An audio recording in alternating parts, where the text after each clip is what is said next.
Hello everybody and welcome to the face reading of the people in the news. For those of you who are with me today for the first time, if you get interested in the subject of face reading, you can watch my YouTube's Introduction to Face Reading and Face Reading 101 Part 1, Part 2.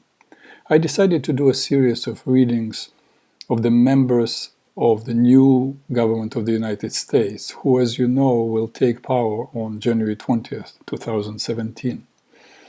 Donald J. Trump, whose candidacy only a year and a half ago sounded like a joke, in a free democratic election was elected to become the 45th President of the United States of America. Some people in America and some around the world absolutely love it, and some absolutely hate it. And some even vowed to leave the United States if Trump wins. Nevertheless, on the 20th of January 2017, Donald Trump will be sworn in. Meanwhile, the president-elect already chose many members of his future cabinet, such as Defense Secretary, Treasury Secretary, the head of the Department of Homeland Security, and many others. The majority of Trump's choices require the United States Senate confirmation, and that does not happen till after the inauguration. So in this face reading of the new government of the United States, Part 1, I will talk only about those who are already appointed, because they do not require the Senate confirmation. But there will be face reading of the new government Part 2 and possibly Part 3. I will do the readings as confirmations come in. Hopefully I will be able to keep up. I still have a full-time psychotherapy practice after all, and I'm doing these readings just for fun. So there are so far 4 positions that are filled. These are the position of a chief of staff. Trump chose Reince Priebus for it. I would call this position to be a gatekeeper of all that is happening in the White House and with the president. Also, Stephen Benin has been appointed to be a chief strategist. Karl Rove was chief strategist for George Bush and David Axelrod for Obama. These are the guys in the background of the picture. Nevertheless, they play a crucial role in the decision-making of the president on most issues, whether domestic or international. General Michael Flynn was chosen to be a national security advisor. And finally, the position of the White House counsel was given to Dan McGahn. I will not do a reading on the president-elect and vice president-elect. I already did it in my YouTube face reading for successful relationships, Donald Trump and Mike Pence. If you are interested, you can look them up. So let us start now with the reading of the person who will become one of those few closest to the future president. Reince Priebus, the chief of staff. Interesting. You would think he's a Mars, like his boss Donald. But he's too roundish to be a square Mars. Then perhaps he is a Neptune. But he's too squarish to be a pure Neptune. Remember what I said in other YouTubes? If it feels like a person is a little bit of one face and a little bit of another face, it's probably true.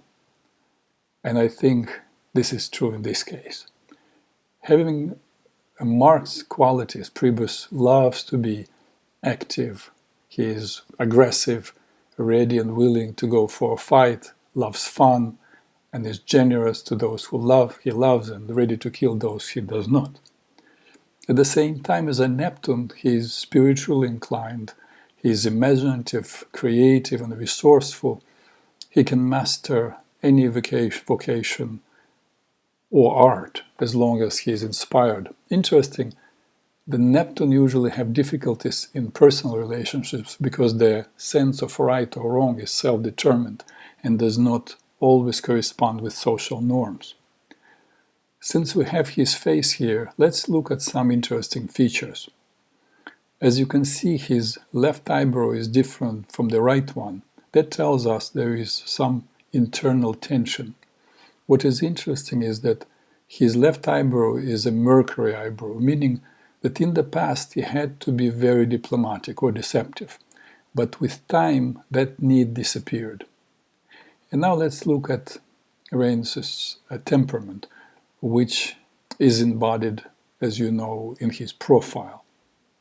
It was who he really is behind the mask. Here he is. You can clearly make a line between the forehead and the chin. Of course, these are bilious characteristics. You can also see the second chin yellow line. That is the lymphatic flash growing down there. And finally, there is obviously a nervous cast. So we have 3 out of 4 temperaments present at the same time. Let's see how all this unfolds in his way of being. He's enduring, long-distance runner in every way, willful, organized, a planner, needs to have and overcome challenges. That's the bilious part.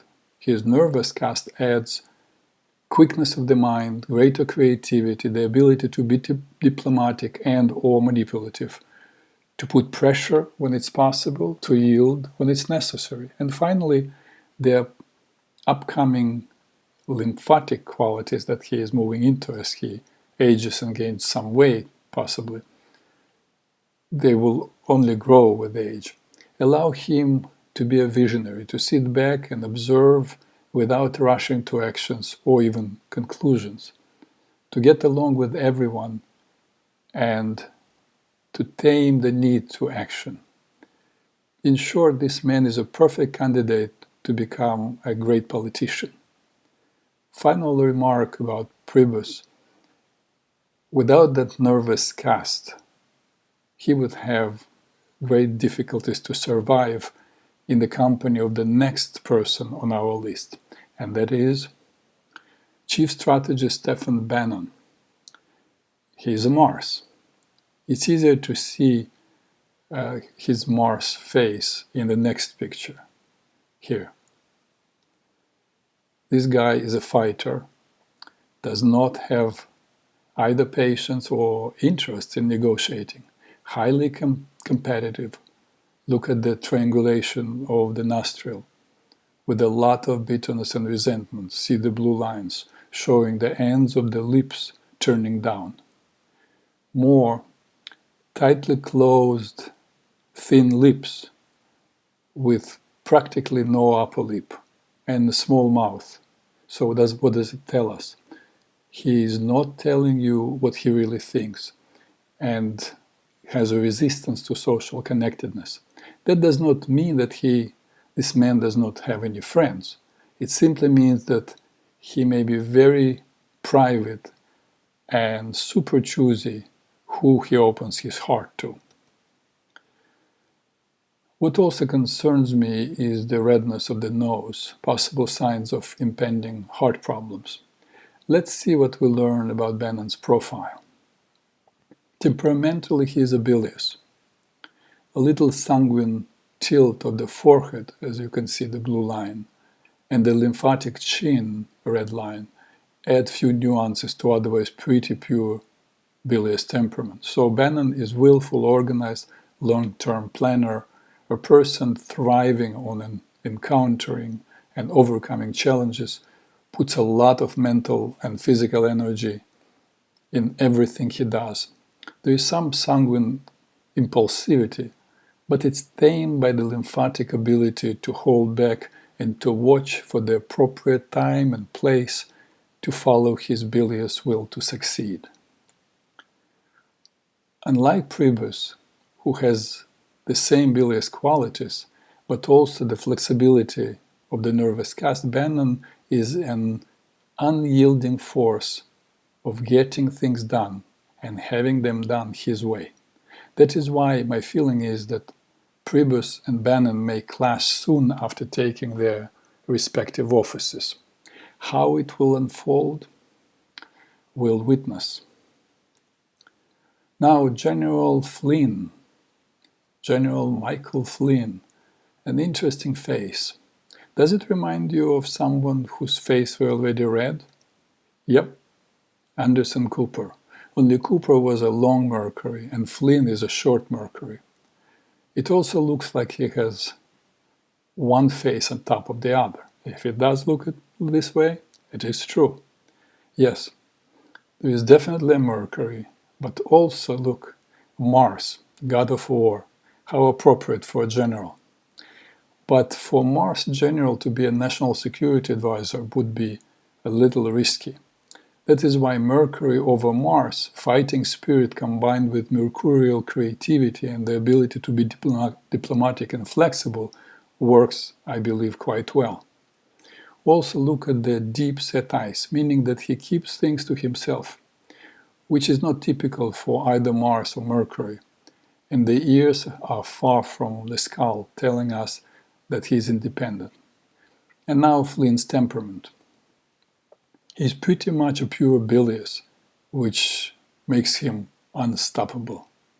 Combined with the triangulation of the nostrils, meaning that he is highly competitive, and a powerful bilious conquering nose, plus his mercurial ability of shape-shifting, all that makes General Flynn, in my book, the best choice of the position for the position Trump made so far. And finally, White House counsel Dan McGahn.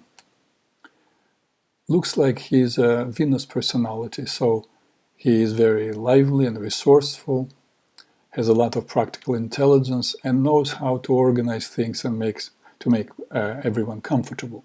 Usually, a Venus personality is very reconciliatory, trying to make peace at all cost. That is quite appropriate qualities for White House counsel. We know who else in the future administration is a Venus. Yep, it is Mike Pence. But Pence is consistently reconciliatory, consistently has this relaxed, peaceful, peace-seeking face. But any of the pictures I found of McGahn show this strange for Venus intensity. That makes me feel uneasy. Let's see, maybe understanding his temperament will help. His profile is quite similar to that of Rain's Priebus, bilious lymphatic with a nervous cast, which means McGahn is enduring, long-distance runner, willful, organized, a planner, needs to have and overcome challenges. His mind is quick, he's creative, and can be diplomatic and or manipulative. He is very talkative. Look at the distance between the tragus and antitragus. He has what we call executive power, the ability to make things happen. And with all that, there is something off about him. And I just don't know what. You see, and I have been reading faces for over 25 years. So don't be hard on yourself when you practice and make mistakes. So here we are with the first 4 choices that Donald Trump made for his cabinet. My job is to do the face reading. How good these choices are, you decide. Thank you for being with me today. Peace to all.